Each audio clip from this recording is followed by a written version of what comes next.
Howdy, folks. Welcome to our August edition of Cattle Trails Showcase. I'm Ron Wilson, Poet Laureate. Mighty glad to be your host. Today, we welcome members and guests of the International Chisholm Trail Association who are participating live, as well as those watching on YouTube. As we've done the last couple of months, we're going to begin our Cattle Trails Showcase with a trivia question.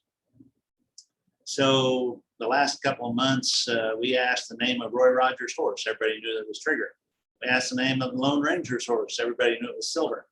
This one is a much more difficult question. So here we go. What we want you to do is enter into the chat your name, your location, and the answer to this question.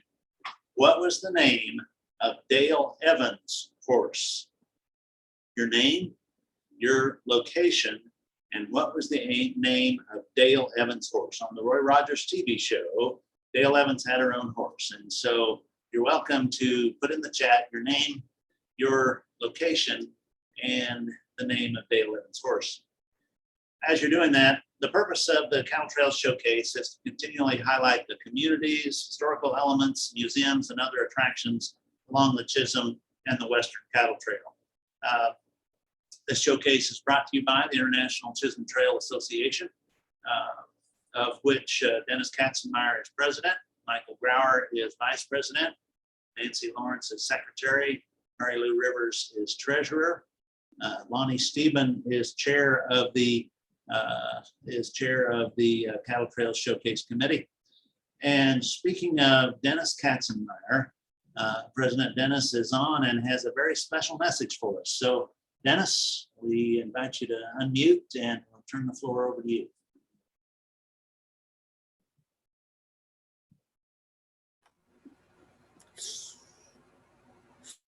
Sorry for the delay.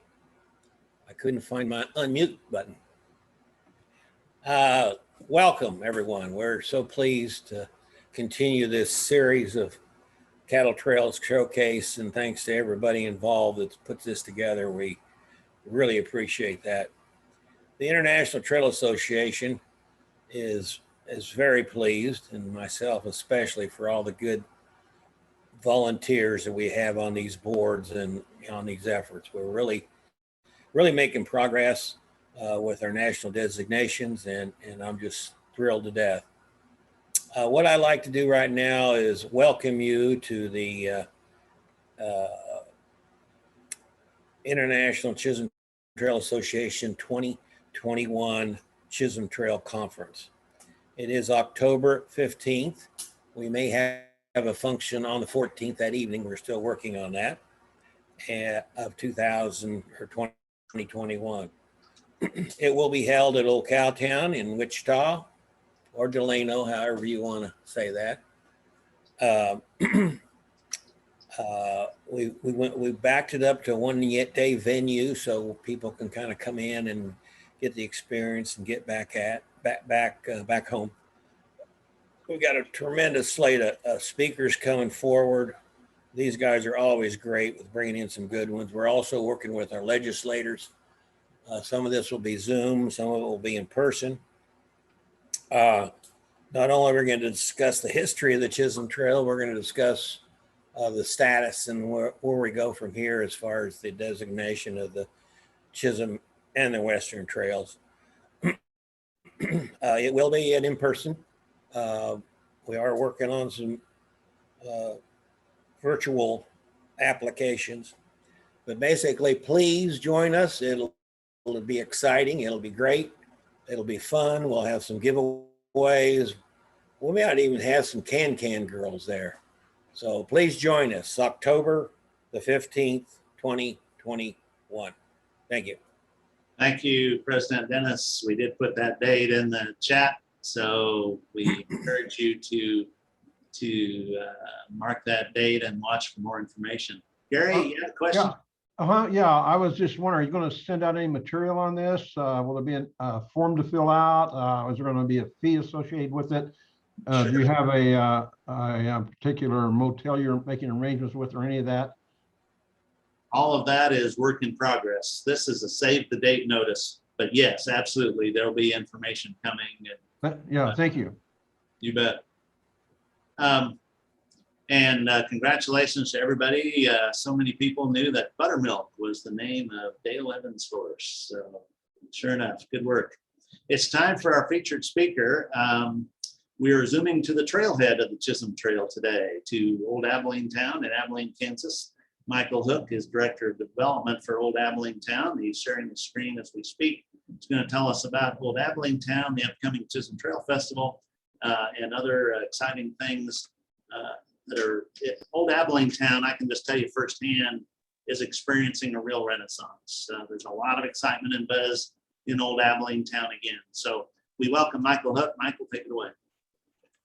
Thank you, Rod. This has been absolutely a pleasure to be a part of this organization, kind of off and on for a few years now. So can everybody hear me okay? I take that as a yes. Yeah, Ron's got a thumbs up, so I appreciate that. What you're looking at on my screen here is an overview of, I'm sure a lot of our towns had kind of something like that, where somebody kind of sketched out and took a look at the the town looked like. It's about 1878. Which is about the earliest that we can find of any kind of illustration of Abilene, other than just Alexander Gardner's early pictures that you'll see here in a little bit. But it is kind of neat to see the back end of Texas Street. If you can see my mouse kind of moving around here, you can see Texas Street's basically right here off Buckeye, coming around the corner and down.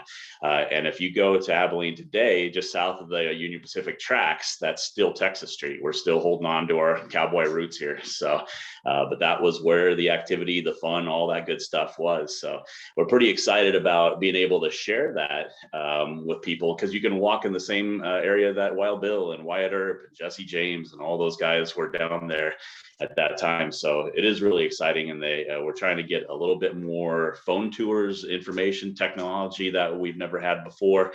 We want to try to make Abilene a pretty interactive experience when it's all said and done. So this presentation I'm going to give you is Prezi, which is kind of fun for me. It kind of moves things around. So we'll go over here first on the map. That's about where the Hersey cabin was, over on the west side of town. This was our first two settlers. So to the left is Timothy Hersey, pretty impressive guy, good guy that could start up towns like nothing. So he'd start a grist mill, he'd start a sawmill, and then build up the town around there. So he was really our first settler, first white settler anyway, in Abilene. Of course, the natives were all over the place at that time. Buffalo were all over the place. So it was a much different landscape when Tim Hersey got here. But that cabin has been marked in the Historical Society as the original cabin. We're not so sure, but we still use it as a kind of reference point, because it is good cottonwood logs. You can kind of see it would have been the time period there. And then we see Tim, we go into his life. Look at where he was born, way over on the East Coast there. There's Maine. He was kind of inland. He didn't get the pretty part of Maine, but he was born out there. Then his family moved when he was very young over to Beloit, Wisconsin. So if you hear of the town Beloit, Kansas, he's the one that started it, and that's where he got the name. It's from Wisconsin there. And so we keep going over to Illinois, down to Iowa. He met his wife, Eliza, there. She's the real hero of this story, because she named our town. So she was born in Virginia. She was working her way west too. So it was a perfect combination here. And then right about the point there in Illinois, I think that Tim was getting itchy. He wanted to go west, get away from people. So he got with Fort Riley, started surveying for the military. Got actually hit with a bow a couple of times, bow and arrow a couple of times in the back. So he's been hit by Indians before. So it is kind of fun to see how all that worked out for him, but he survived, thankfully.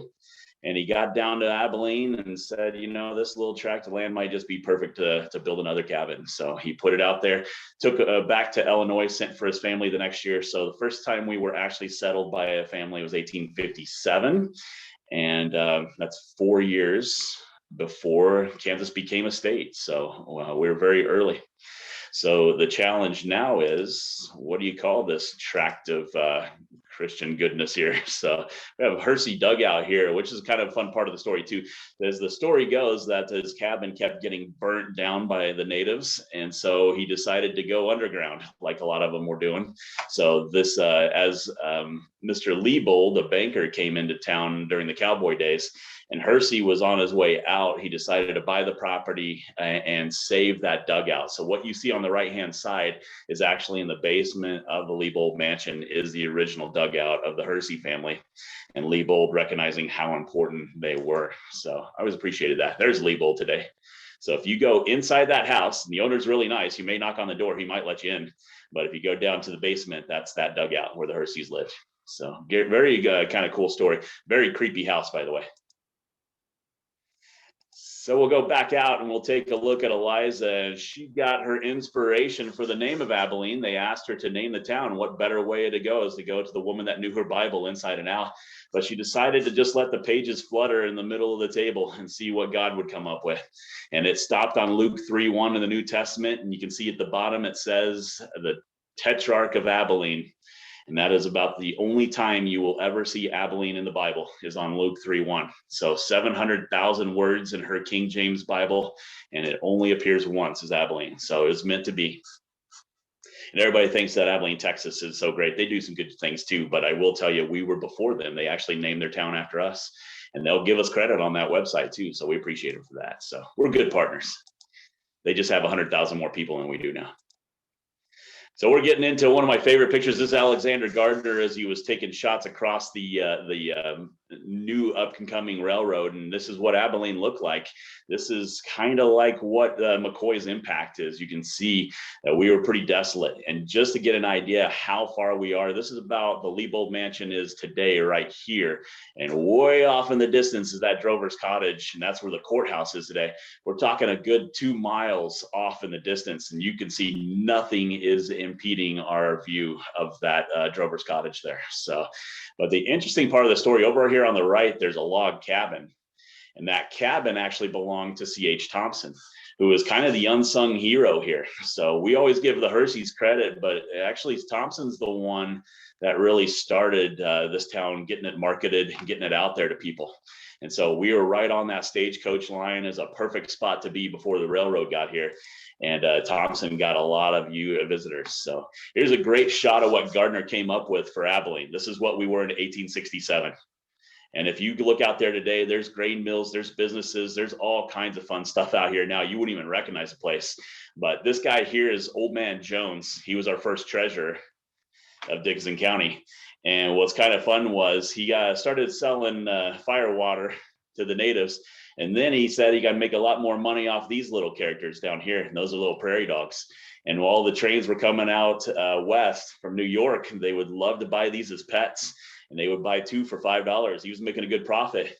But what these people didn't realize is you're going to open up yourself for a horrible epidemic here very quickly when you buy prairie dogs, especially 2 of them. So over here on the left, this we believe is the only shot that we have of C.H. Thompson, who was our first real marketer for Abilene. And sadly, we don't give him enough credit. There's that little prairie dog there. That's a good shot of him. Nice close up. And so this was Abilene, 1867. This is what I love to show is the McCoy impact. And people in town, there's not even a street in this town named after Joseph McCoy. But I think that everything chronologically that happened afterwards has happened because of Joseph McCoy. And so we'll get into him in a little bit, but it's fun to see this. This is one of the first advertisements for Abilene. It was in the Junction City paper. And you can see that it's a great sale at Abilene. So we're doing, trying to sell some land. You can see that Thompson will donate 16 lots. And so he was really eager to get this thing built up. And he had a lot to do with doing that. All right, let's get out of there. Let's go over to 1867 when dangers are going north. What I love about McCoy's historic sketches is he's got these great pictures that really depicts how it was and how dangerous it was. And this guy was beaten within an inch of his life because he was trying to bring longhorns into Missouri.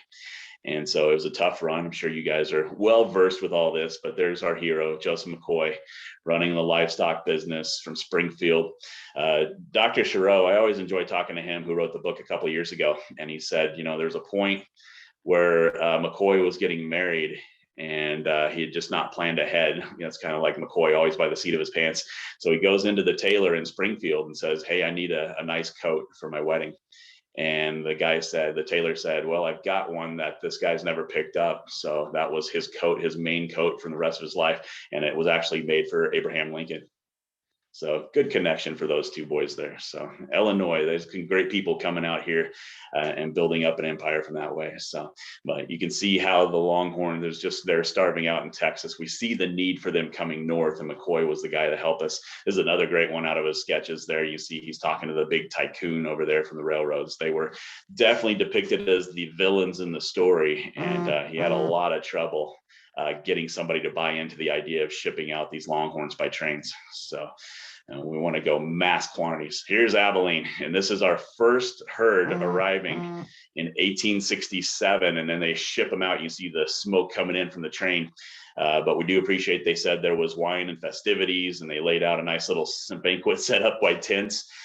This is how you do it right in McCoy's world there. So, and even Miss Hersey, she was helping out with that a little bit too, to make the first meals and really bring this thing upright. So this was going to change the fortunes forever for not just us, but Ellsworth and Newton and Wichita, Delano and Dodge City eventually. This was a great spot. Of course, Sedalia and Baxter Springs, good friends of ours too. They tried it first. They were the guinea pigs. And so it's kind of fun to see all these towns were affected.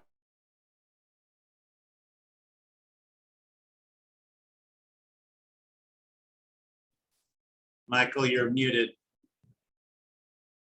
Michael, you accidentally got muted.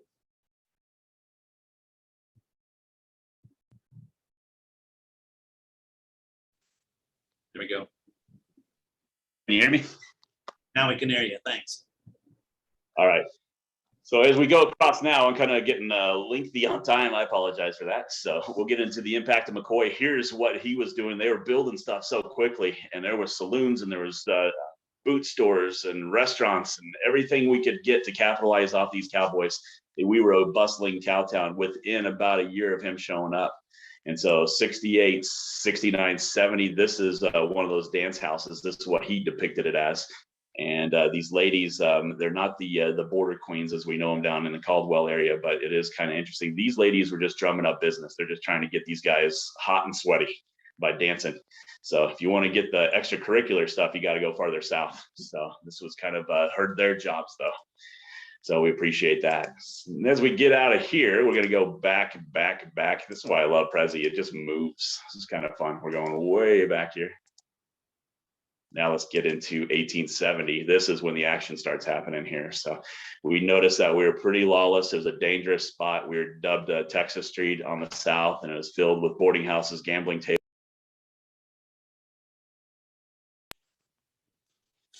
So offovers and the gamblers make a fortune off of that. Get into the gunfighters, though, as they took over the town. A man rode a horse into a barber shop, put the gun to the barber's head and said, "Trim my hair and shave me without me getting off my horse." And that's the kind of stuff we were dealing with at that point. So barber had to get up on a ladder and basically take care of the guy. So kind of fun, interesting stuff. The no gun ordinance was riddled with bullet holes. So you could tell nobody had any respect for law here. And then when one gunshot was common, the second shot, you waited breathlessly for the third shot because that meant there was a death on Texas Street. So it was a tough spot. Two soldiers from St. Louis thought they could get off the train and really hold this town down. And they spent a couple of minutes on Texas Street and got right back on the train. So that's what we're dealing with here in Abilene. So then here's the hero of the story, Tom Smith. And Tom Bear River Smith, a guy that had been in New York, good, tough boxer, accidentally shot a kid when he was running him down. His gun discharged and accidentally shot and killed him. So he was kind of different about guns. He wasn't all about it, and he usually wouldn't even carry it. And so how can you possibly subdue a town like this with your bare fists? But it's pretty incredible how he's able to do it. Mayor Henry swore him in 1870, and they walked down that way. He walked down the street on his horse, Silver Heels, right down the middle of the street. Everybody's just laughing at this sight that this guy is going to try to hold us down. And within a couple of minutes, he gets his first tanglement. He gets in with this guy, pulls the guy's gun out of his own holsters and clubs him in the head with it. And that's the kind of speed that his fist had. And boy, he was a tough guy. So almost invincible for all those years.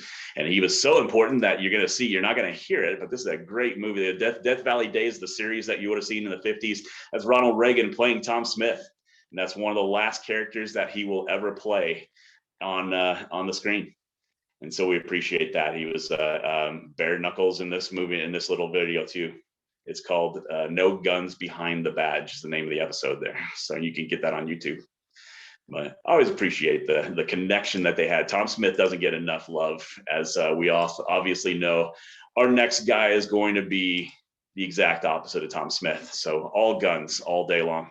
So Wild Bill got here because Tom Smith unfortunately got killed in the line of duty. It wasn't because of his fists, it's because somebody got the beat on him in a corner and he didn't see it. And so unfortunately we lost our hero. Now Texas Street is getting kind of crazy again. So what do? We hire a comic book legend here. So, and that's basically what he was. As they were claiming in the magazines that he had killed 100 guys, we can pretty much mark about 8 guys is what we've seen. And one of them was by accident. So he was not the great hero that they made him out to be. Even journal diaries and people talking about Wild Bill that knew him personally, they don't have a lot of great things to say, with the exception of Miss Custer, who actually enjoyed him greatly. So in her journals and diaries, she says a lot of great things about Wild Bill, and we won't go any further than that. So Wild Bill's last gunfight, very sad day for us. This was October 5th. This was kind of as the season was letting loose. And here you have this guy, Phil Coe, who owned the Bull's Head Saloon, which we'll get into in just a second too. He just did not appreciate Wild Bill trying to hold down his fellow Texans. And so he decided to just one night shoot a gun and get into a little tussle with Wild Bill and see what he could get. Wild Bill asked Coe to drop his guns, and Coe refused to do it. He shot twice. One went through Wild Bill's jacket, the other kicked up some dirt at his feet. And that was when Wild Bill retaliated with 2 shots right into Phil Coe's belly. Now it's a dark night, dimly lit around the street. He's looking around for the next guy trying to get a beat on him, and he sees a silhouette of a man coming through the back alley with guns right towards him. And basically what that was Mike Williams, and he was trying to catch, trying to help Wild Bill as best he could, but as Wild Bill just shot, unfortunately, he shot his best friend and a security guard. So that was basically the last time Wild Bill got into a gunfight. And he just wasn't the same guy. The city relieved him of his duties as marshal. He went on the Buffalo Bill circuit, which is very sad. And then he went on to the next thing. So we are obviously 5 years out from Deadwood, but it is a sad end to this guy who had just a storied career there. So. But as we get into now, 1959, a lot of time had passed. All the cowboys were gone. It just wasn't the same place anymore. So here we are in Old Abilene Town. And Old Abilene Town kind of came up in 1959 when you have Bonanza and Gunsmoke and all that on TV, all the movies, everything was about the cowboys. And so we obviously had a big problem because Texas Street was empty. All the buildings, everything had left. There was nothing there. And so we do appreciate the fact that Eisenhower decided to put his museum and his library and all that here. So riding the wave of the Eisenhower popularity, we decided to build the town again. And they basically started from scratch with just a couple of old buildings that they were lucky enough to get a hold of. So here you can see a good view of Old Abilene Town as we have it today. A lot of activity, but you can see the German Reformed Church at Turkey Creek, one of the first buildings we brought over here. And this is the second oldest church in Dickinson County and the oldest schoolhouse, built in 1859. So we appreciate having that here, still standing pretty strong there. So this came from a farm about 11 miles south of Abilene. And most of these cabins, they had to take them apart log by log and rebuild them. And so it's pretty incredible that they are here. And we do appreciate the work that these guys put into it. They call this the Hickok cabin. We don't know where Hickok cabins was or if he even actually lived in a cabin, but we think that it might have been down by the Eisenhower home now is where he may have lived for a short time. But this one, they just kind of mimicked it. It was actually another cabin, a farm cabin there. So, and that was moved to town in 1959 as well, log by log there. Then we get the old schoolhouse, the Grow Hill Schoolhouse, 1867. This was about 10 miles away too. So they had to bring this one up all in one piece, and they put it up on a truck. And some of these taller buildings, they actually had to get the power company involved to disconnect their lines so they could get through, because some of these steeples and stuff are pretty tall up there. So it is kind of interesting to see the schoolhouse still there. We do a lot of stuff with the kids still there. During cowboy camp, we kind of started our day in the schoolhouse and worked our way around the campus from that point. There's one of our favorites, the carriage house. And you can see in this old depiction, this carriage house over here on the right, that was T.C. Henry's carriage house. Beautiful mansion sitting here. Unfortunately, that burnt down and there's nothing left to show for it. But thankfully, somebody had the wherewithal to pick this carriage house up and move it to us. So we're very excited to have that down there too. 1873, very old carriage house, but a beautiful spot. And we get down to the Merchants Hotel, which in the original pictures, one of the first pictures you see of Texas Street, it was taken about 1878, so a little bit after the Cowboys. But we see this Merchants Hotel, very similar to this. And the Merchants was long gone. It had been knocked down in the 30s. But the fact that we have a house on Cedar Street that almost looked identically like that. So somebody said, I'll give you our house. And so that's how this town is. They want to make sure this cowboy story is getting taken care of. So people are even willing to give up their home for the cause. And that's been fixed up and looking beautiful again too. So this is what I like to show off, is how much you can do in a short amount of time. So here it was last year, August 3rd, we had this big old empty hole. This used to be a general store over here, and it actually burnt down in 2000. So it just sitting empty, just a kind of an eyesore.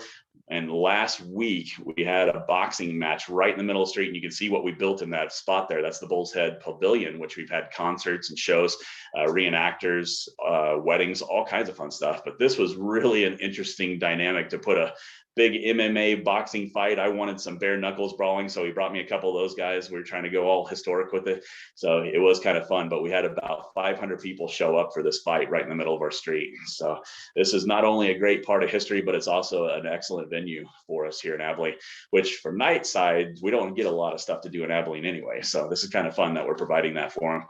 We're kind of becoming Aggieville West out here. So a couple of saloons and a couple of good spots there. So all right, up here, this is Paige Westfall. She drives the mules, and they have stagecoach rides. Kids always love that. Our gunfighters, the Old Abilene Town gunfighters, about 20 of them, just loving to tell the story. They do this every weekend, put on those heavy clothes. I know we got a lot of these guys in the state, and we want to appreciate every one of them, because that is a tough job in 105-degree heat. But they will do this for people, and if they come off the train and there's 5 people sitting there, they'll go ahead and do a whole show for them, because that's how much they love what they do. And then over on the right, the Can girls. We've had a whole bunch of Can girls over the years. It's fun because some of them are grandmas now, but we open it up to everybody. So these two are actually nurses from the hospital, and that's the great thing. Somebody gets heat exhaustion, we just take them down to the saloon and they'll get worked on there.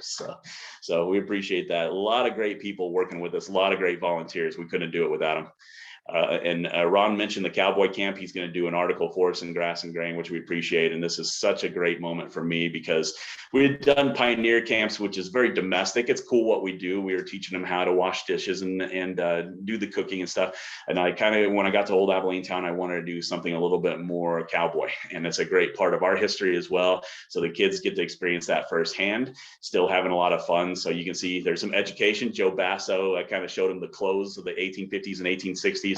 We got them on the horses from Concordia.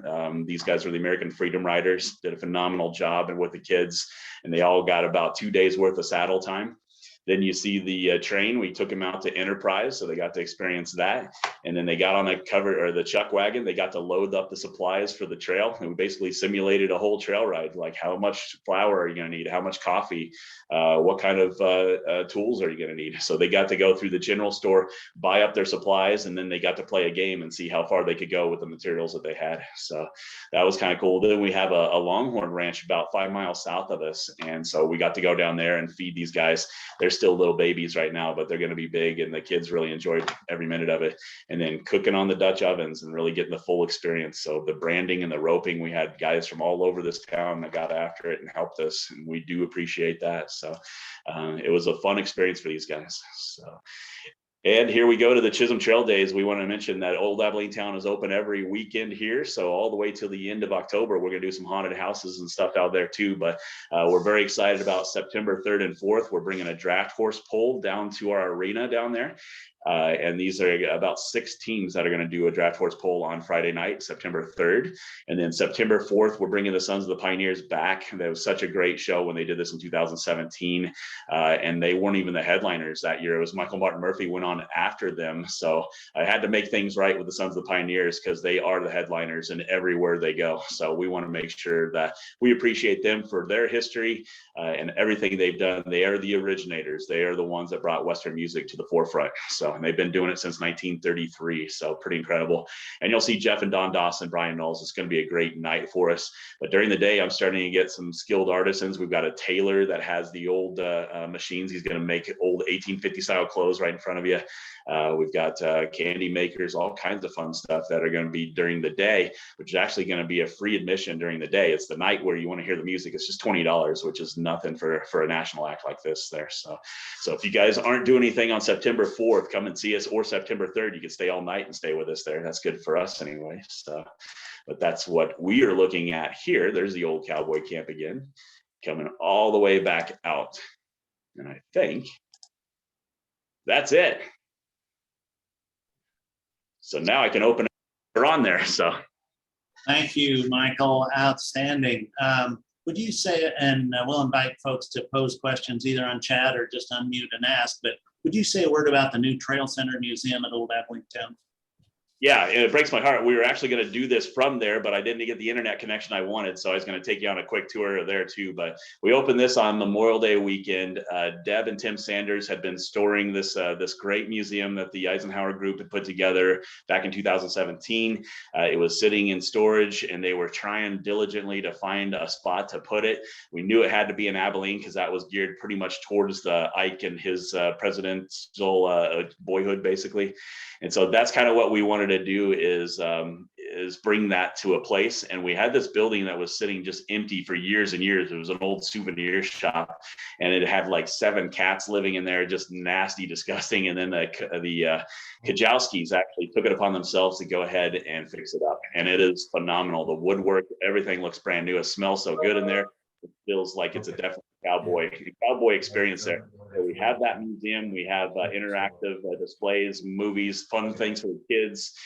So we just made this a full Chisholm Trail experience with the Smoky Hill Trail, which is very important to us too, with that Butterfield Dispatch. We got a little bit of their story going in there. So 2 great trails kind of intersected throughout the years there. Thank you, Michael. There was a question from Nancy Lawrence. The Liebold Mansion you mentioned is the one where the Hersey dugout remains underneath in the basement. Yeah. And she said, is that open for tours? I believe that is a private residence. So what can you tell us about that? Yeah, all of a sudden, we've got some energy going there, and it's been empty for a while now. So we were so excited. This guy came in from Virginia that bought it, and he had actually, he was marketing himself as he was on the Brady Bunch. So we're thinking it's Greg or Bobby or somebody like that. He actually was an extra, but he's been on the Partridge Family and Fame, and he's been on all this stuff. So he's making the Liebold. I believe he's going to turn into kind of a movie set. He's got connections with that, and it's a creepy house. So it's great for horror films anyway. But his goal is to make it a tour house again too. So it's going to pair up real nice with the Sealy Mansion, which we're very excited about. So it's not open yet, but there's work in progress there. There's Gary asked, and your last name and contact information. Yeah, that's great. I appreciate it. Yeah, it's Michael Hook, real easy, Hook. And my best email right now is mrhook30@gmail.com. We make it easy here. Michael has done a fantastic job. I remember going to Old Abilene Town as a kid. My folks would take I and my brothers over to Old Abilene Town, and we'd get to play in Old Abilene Town, and it was an absolute blast. And over the years, things ebb and flow, and it's really been improved and revitalized, in my opinion. So I appreciate the good work you're doing there. Other questions for Michael? Michael, hey, this is Lonnie. Will they be doing the cattle, loading up the cattle on the train and taking them out during the festival? I want to do it this year, but the Wild Bill Rodeo kind of stole my thunder. They brought in 100 of those guys from Oklahoma that we usually bring in. And I just felt like, you know, you just see it a month before that, it's not going to be quite as special there. So we're going to wait till the rodeo decides not to bring the Longhorns in when we do it again. So hopefully next year. Okay, great. Other questions for Michael?